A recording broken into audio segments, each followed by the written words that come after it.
It is July 2nd, 1816. The French frigate Medusa slices through the Atlantic waters, her sails billowing as she carries 400 souls on board, soldiers, settlers, and crew, all bound for the coast of Senegal. The ship is the pride of the French Navy, but beneath this veneer of confidence lies inexperience and arrogance. At her helm is Captain Hugues du Roy de Chaumareix, a man plucked from 25 years of obscurity, woefully unqualified for the journey ahead. Yet, against the advice of seasoned sailors, he insists on leading them straight into treacherous waters off the coast of Africa. The Medusa is heading into disaster. By July 5th, the crew realizes the worst. The Medusa has drifted far from her intended course, drawn into the shallows of the infamous Banc d'Arguin, a dangerous sandbank off the West African coast. And then it happens.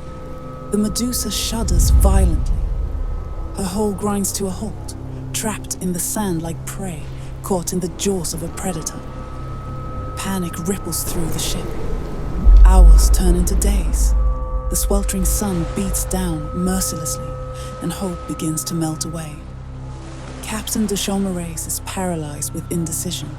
The ship is sinking. Desperation sets in. With no rescue in sight, the officers make a fateful choice. They will abandon the ship. But there's a problem, a deadly problem. There are not enough lifeboats. A makeshift raft is hastily constructed from the ship's timbers. Roughly 150 men and women crew, soldiers, and a handful of settlers are crammed onto this fragile, doomed craft.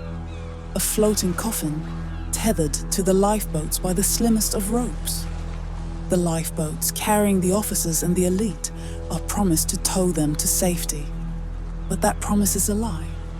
Hours pass. The raft is sinking under the weight of its passengers, the sea swelling violently beneath them. The lifeboats struggle to move against the current. Tension is unbearable. And then, the order is given. The ropes are cut. The raft is abandoned. Chaos erupts.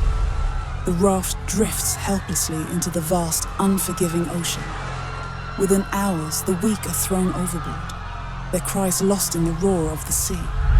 The survivors, delirious with thirst, begin to turn on each other. After just 3 days, the food runs out. Days blend into nights. The stench of death clings to the air. Madness overtakes them. Starvation gnaws at their minds, pushing them to the brink of the unthinkable. Cannibalism becomes their only hope.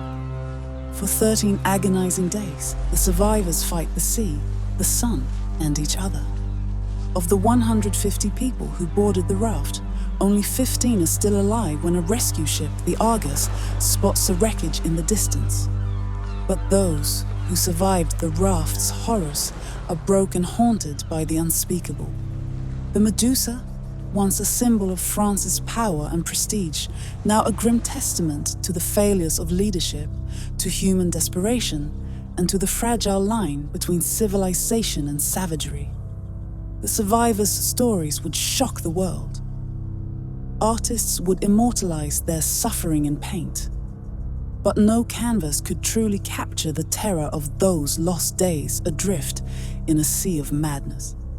This was the shipwreck of the Medusa.